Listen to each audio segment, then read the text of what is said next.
Salut les amis, c'est Kensho et bienvenue dans ce thread horreur spécial abonné. Si vous ne le savez pas encore, j'ai créé un thread Reddit qui vous permet de m'envoyer toutes vos histoires flippantes et terrifiantes et moi je viendrai les raconter tous les dimanches à 19 h. Depuis que j'ai créé ce thread, vous êtes plus de 6 à m'avoir envoyé vos histoires, donc j'en ai sélectionné 3 que je vais vous raconter dans cette vidéo. Alors installez-vous confortablement et n'oubliez pas de commenter l'histoire qui vous a le plus fait flipper. Et c'est parti, générique.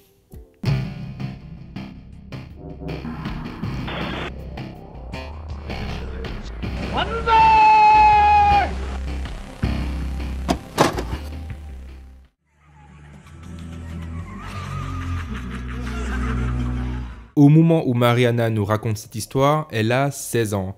Mais les faits qui lui sont arrivés se sont passés lorsqu'elle n'avait que 10 ans. Un soir, alors que toute sa famille est dehors, Mariana reste seule à la maison avec son chien Choco. À l'époque, elle n'avait pas de téléphone, donc les seuls moyens de communiquer avec sa famille étaient soit en envoyant des mails à travers sa tablette, ou en appelant avec le fixe de la maison. Donc à ce moment-là, Mariana, qui est seule dans sa chambre, envoie un mail à sa mère pour lui indiquer que tout va bien. Elle passe une soirée assez tranquille avec sa tablette, puis soudain, elle entend un bruit sourd. La télé du salon venait de s'allumer. Mariana nous explique aussi que celle-ci s'était allumée sur sa chaîne de télévision préférée. Elle descend alors un peu tremblotante au salon et part éteindre la télévision. Puis, aussi vite qu'elle est descendue, elle remonte dans sa chambre en courant et envoie un mail à sa mère pour lui expliquer ce qui venait de se passer. Sa mère essaye de la rassurer et lui demande de faire monter leur chien Choco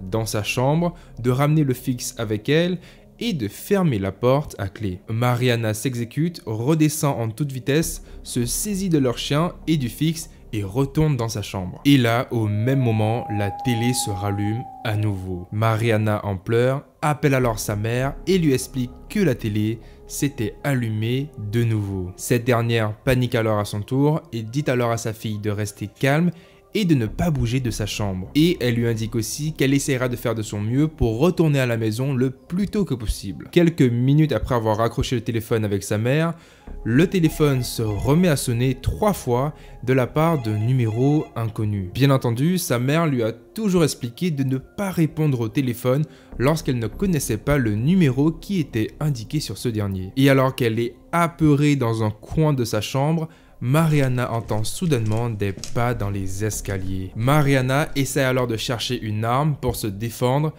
et la seule chose qu'elle trouve, c'est le lisseur de cheveux de sa mère qu'elle lui avait piqué la veille. Soudainement, quelqu'un frappe à la porte et son chien se met à aboyer. Elle comprend alors très vite que ce n'était pas un membre de la famille qui était revenu, mais que c'était bel et bien un inconnu. Mariana décide alors de ne pas ouvrir la porte et de rester assise là sans dire un seul mot. Pendant ce temps, elle pouvait entendre les respirations de l'individu de l'autre côté de la porte et tout cela la terrifiait. Quelques minutes après, en regardant par la fenêtre, Mariana voit la voiture de sa mère accompagnée d'une voiture de police. Brusquement, l'individu se met alors à redescendre les escaliers en toute vitesse et sort par la porte arrière de la maison. Après l'arrivée de sa mère et de l'officier, Mariana va tout leur expliquer. Mais ce soir-là, ils ne vont pas retrouver cet individu qui s'était infiltré dans leur maison et cette histoire va petit à petit être oubliée par la famille. Jusqu'à il y a quelques semaines où Mariana était en train de filtrer ses mails et qu'elle est tombée sur les échanges qu'elle avait eus avec sa mère lorsqu'elle n'avait que 10 ans. Sa mère lui avouera que la personne qui s'était infiltrée chez eux était leur voisin et qu'il n'avait pas de bonnes intentions. Les policiers ont réussi à remonter jusqu'au voisin, notamment grâce aux empreintes qu'il avait laissées dans la maison. En tout cas, cette histoire a traumatisé Mariana et la traumatise toujours jusqu'à présent. Et elle nous avouera que depuis ce jour, elle n'est plus jamais restée seule à la maison.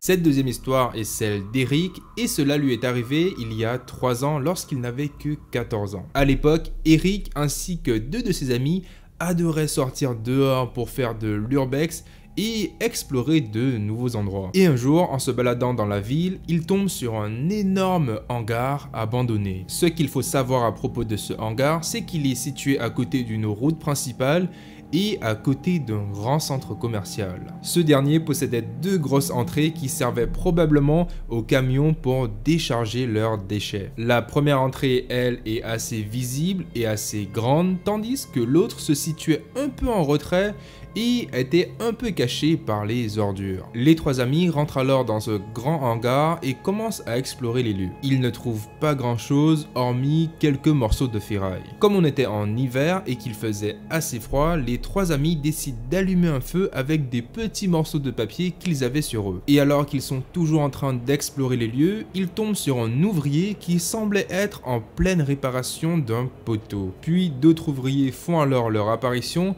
et commence à regarder les trois amis fixement. Et à un moment, l'un des ouvriers s'est mis alors à pointer le groupe d'amis du doigt. Pris de panique, le groupe d'amis court alors vers la sortie qui était un peu cachée en arrière. Une fois sorti du hangar, le groupe d'amis tombe sur un de leurs potes qui était au centre commercial. Lui aussi connaissait assez bien cet hangar. Ce dernier indique à Eric ainsi qu'à ses amis qu'il avait vu quelqu'un rentrer dans le hangar et que c'était probablement un graffeur qui était là pour faire des graffitis. Mais il leur indique aussi que la nuit tombée, c'était aussi l'endroit où une secte venait se rassembler. Soudainement, Eric est pris d'un élan de conscience et se souvient qu'il n'avait pas éteint le feu qu'il avait allumé avec ses amis. Les trois amis rentrent alors dans le hangar prudemment et ne croisent personne sur le chemin. Mais il y avait une mauvaise ambiance, comme si quelque chose ne clochait pas dans cet hangar. Après avoir éteint le feu, le groupe d'amis entend soudainement une sonnerie de téléphone portable. En se retournant, Eric voit là, entre quelques ordures, une paire de chaussures qui était en train de bouger. Pris de panique à nouveau, le groupe d'amis se met alors à courir pour leur vie et court en direction de l'entrée principale du hangar. Une fois arrivés dehors et en toute sécurité, le groupe d'amis se pose et reprend alors leurs esprits. Leur ami qui avait vu quelqu'un rentrer dans le hangar leur explique que lorsqu'il était en train de vagabonder autour du hangar, il a vu un homme sortir de ce dernier avec un couteau dans les mains. Il semblerait que ce dernier était en train de suivre Eric ainsi que ses deux amis, mais qu'il aurait décidé de ne rien faire après avoir vu qu'il y avait des ouvriers dans le hangar. Depuis ce jour, ils ne sont plus jamais retournés dans ce hangar abandonné très bizarre, et à présent, à chaque fois qu'il passe à côté de ce hangar, il se met à courir instinctivement comme s'il cherchait à s'échapper de quelqu'un.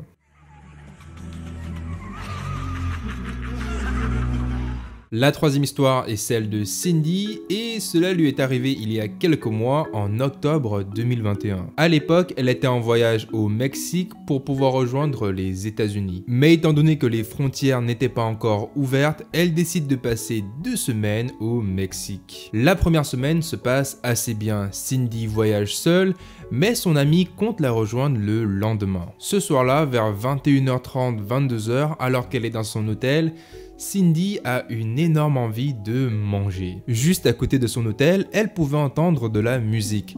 Prise de curiosité, elle décide alors d'y jeter un coup d'œil pour voir ce qu'il se passait là-bas. En arrivant sur place, elle tombe sur un marché super sympa à seulement 2 minutes de son hôtel. L'ambiance avait l'air assez festive et assez sûre, malgré le fait que Cindy était une femme voyageant seule dans un pays qu'elle ne connaissait pas. À un moment, dans une petite rue sur le côté, Cindy aperçoit des boutiques assez intéressantes et décide d'y s'y rendre. Mais malheureusement, ce qu'elle ne sait pas, c'est que dans ce genre de boutique, les vendeurs sortent toujours dehors afin d'attirer la clientèle dans leur boutique. Et très clairement, au bout de la 3e boutique, Cindy en a marre de se faire accoster par les vendeurs et de se faire ramener dans des boutiques qui ne l'intéressaient pas. Et elle décide donc d'avancer plus vite jusqu'au bout de la rue. C'est une rue passante assez grande, mais Cindy ne veut tout de même pas trop s'éloigner du marché. Car encore une fois, elle est une femme voyageant seule dans un pays qui ne lui est pas trop familier. Étant donné que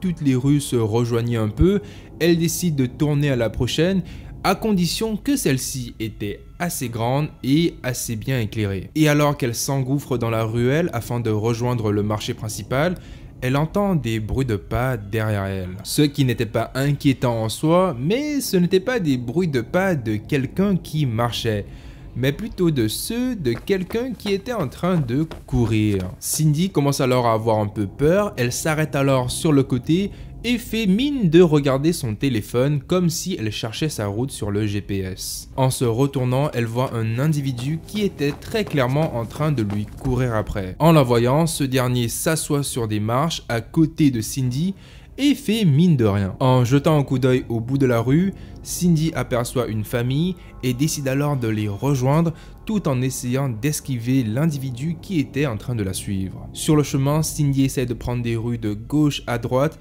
et de se perdre dans la foule pour échapper à cet homme. Et à un moment, en se retournant, elle remarque que ce dernier n'était plus en train de la suivre. Rassurée, Cindy se remet alors à regarder les stands de nourriture car à la base, il était sorti pour trouver quelque chose à manger. Mais après quelques minutes à regarder les stands, elle ne trouve rien qui lui plaît. Elle décide donc de retourner à son hôtel qui était à 2 minutes de marche de là. Et sur le chemin, elle a à nouveau ce sentiment bizarre que quelqu'un était en train de la suivre. Pensant que son imagination lui jouait sûrement des tours, elle se retourne alors immédiatement et tombe nez à nez avec l'homme qui était en train de la suivre quelques minutes auparavant. Ce dernier, en voyant que Cindy s'était retournée, s'arrête net et fait semblant de ne rien comprendre. À ce moment-là, Cindy ne sait pas quoi faire, elle n'a qu'une seule envie, c'est de pleurer et surtout, elle n'avait clairement pas envie que cet individu la suive jusqu'à son hôtel. Et de plus, elle avait peur de se faire enlever car au Mexique, il était assez courant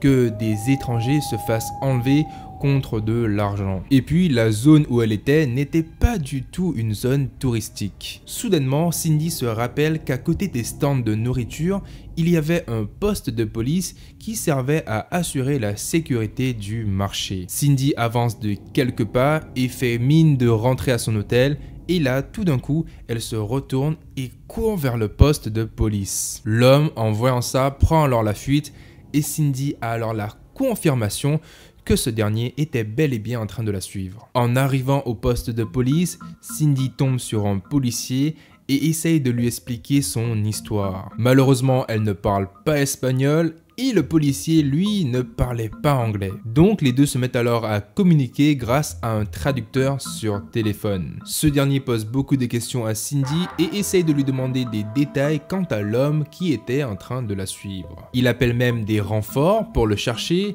mais malheureusement, ils ne vont pas le retrouver. Totalement tétanisée, Cindy est tout simplement incapable de retourner à son hôtel. Les policiers décident alors de faire venir une voiture de police pour la ramener saine et sauve dans son hôtel. Suite à cet événement, Cindy est devenue encore plus prudente durant le reste de son voyage, car elle était à ça de passer à côté de la catastrophe, car qui sait ce que cet homme aurait pu lui faire s'il avait réussi à la rattraper. En tout cas, Cindy veut faire passer son message pour que les femmes qui vont à l'étranger puissent faire attention, surtout lorsqu'elles voyagent seules dans un pays qu'elles ne connaissent pas très bien.